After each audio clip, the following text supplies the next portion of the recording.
సేద్యం విభాగం గిత్తల ఎంపిక విధానము అంటే మన వ్యవసాయానికి సంబంధించిన గిత్తలు లేదా దూడలు వీటిని ఎలా సెలెక్ట్ చేసుకుంటారో, వాటిని మెయిన్గా ఏ వర్క్ బేస్ చేసుకొని పర్చేజ్ చేయడానికి ఒక రైతు ఇంట్రెస్ట్ చూపిస్తాడో ఈ వీడియోలో తెలుసుకుందాం. ఫస్ట్ వ్యవసాయానికి ఉపయోగపడే గిత్తలు ఎలా సెలెక్ట్ చేసుకుంటారో తెలుసుకుందాం.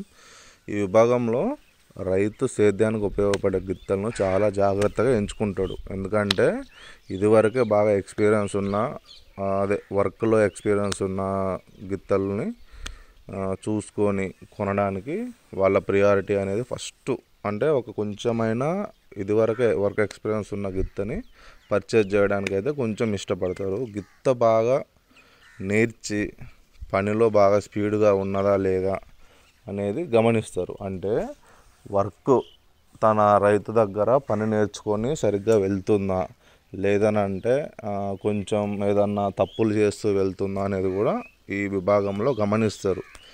రెండోది వచ్చేసేసి 2 పళ్ళ నుంచి సేద్యానికి లేదా అరకకి గిత్తలని ఎంచుకుంటారు. సుడులు తప్పనిసరిగా గమనించుకోవాలి. ఇది మన పందెం ఫీల్డ్లో అయినా వ్యవసాయానికి సంబంధించిన దానికైనా దేనికైనా ఈ సుడులు అనేది ఇంపార్టెంట్. అదేవిధంగా నుసిమిరి స్కిన్ ఎలర్జీస్ ఏమన్నా ఉన్నాయా అంటే మెయిన్గా ఇవి తోక నుంచి మెడ దగ్గర గోపురం అంటే సెండు దగ్గర ఎక్కువగా ఎలర్జీ అటాక్ అవుతుంటుంది కదా, ఇవేమన్నా ఉన్నాయా లేదా అని కూడా కంపల్సరీ గమనిస్తారు. అదేవిధంగా కాళ్ళల్లో బలం ఉందా లేదా పిడులు ఏదన్నా వంగుతున్నాయా అనేది గమనిస్తాడు. పిడులు వంగడం అంటే ఎలా అంటే గిత్త బ్యాక్ లెగ్స్ ఉంటాయి కదా, ఆ లెగ్స్ స్టిఫ్గా లేకుండా కొంచెం బెండ్ అయి ఉంటాయి అన్నట్టు, అది మాత్రం కంపల్సరీ చూసుకోవాలి. గిత్త లైట్ వెయిట్ అంటే బరువు తక్కువగా ఉన్నప్పుడైతే ఏం కాదు. కొంచెం మన దగ్గరకు వచ్చాక మనము ఆ తిండి ఈ తిండి పెట్టి కొంచెం బలం వచ్చిందంటే గిత్తకి ఆటోమేటిక్గా బ్యాక్ లెగ్స్ అనేటివి బెండ్ అవుతుంటాయి. దానివల్ల ఏంటంటే గిత్త హెవీ లోడ్ అనేది తీయలేదు. సో ఈ పిడులు అనేది కంపల్సరీ జాగ్రత్తగా చూసుకోవాలి. అది ఇంపార్టెంట్, చాలా అంటే చాలా ఇంపార్టెంట్. అది హైట్ అనేది వ్యవసాయ విభాగానికి సేద్యం విభాగానికి 57 నుంచి 59 పడుకుంటే సరిపోతుంది. మరీ హెవీ హైట్లు ఉన్నా కానీ పెద్దగా యూజ్ఫుల్ కాదు. అంటే 60, 61 అంటే కాంపిటీషన్కి పనిచేస్తాయి, కానీ సేద్యం విభాగానికి మాత్రం 57 నుంచి 59 ఉంటే ఎనఫ్ సరిపోతుంది.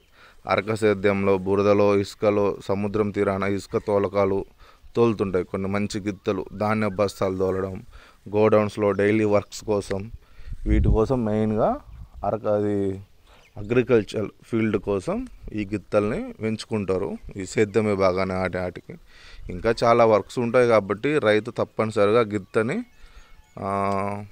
మరొక రైతు దగ్గర కొంటేనే బాగుంటుంది. అంతేగాని కొంతమంది ఏం చేస్తుంటారంటే తక్కువ రేటుకి వచ్చేస్తాయని సంతలు వీటిలలో పర్చేజ్ చేయడానికి మొగ్గు చూపుతుంటారు.